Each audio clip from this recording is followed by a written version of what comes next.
Bonjour, c'est Félix et Anouk.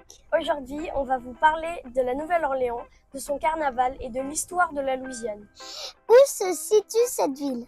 La Nouvelle-Orléans, c'est une ville située en Louisiane sur les bords du Mississippi. La Louisiane est connue pour ses ouragans.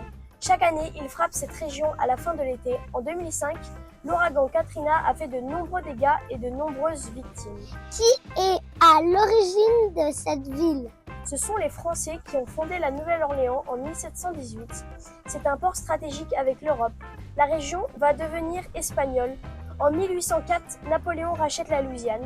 Au bout d'un moment, Napoléon eut besoin d'argent pour financer ses guerres et il revendit la Louisiane pour 15 millions de dollars aux Américains. Pourquoi cette ville était-elle importante?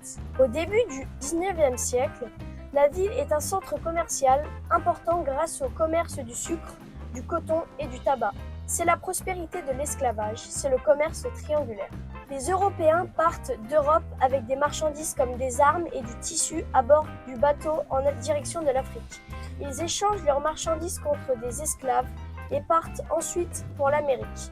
En Amérique, ils échangent les esclaves contre des marchandises comme le coton, le sucre et le tabac. Peux-tu nous parler de la Laura Plantation? Nous avons visité une ancienne plantation de coton, la Laura Plantation. À l'époque, vivaient ici jusqu'à un maximum de 200 esclaves.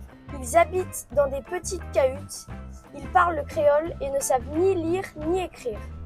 Après la guerre de sécession et l'abolition de l'esclavage en 1865, ils deviennent libres. Ils ne savent pas où aller, donc beaucoup restent chez leur ancien maître. Et la Nouvelle-Orléans dans tout ça?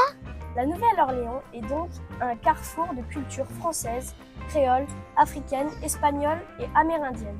C'est une culture unique. Plus tard, la ville devient le berceau de la musique jazz.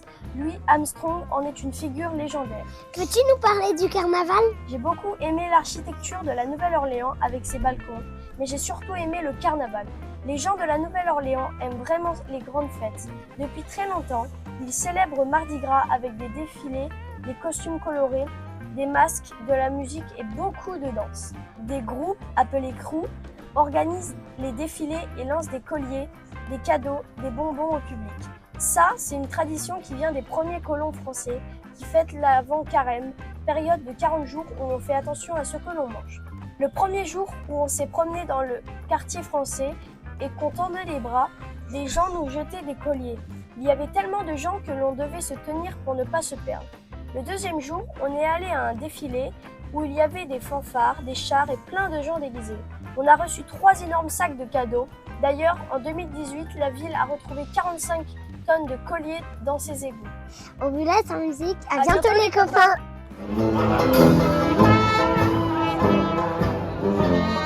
copains.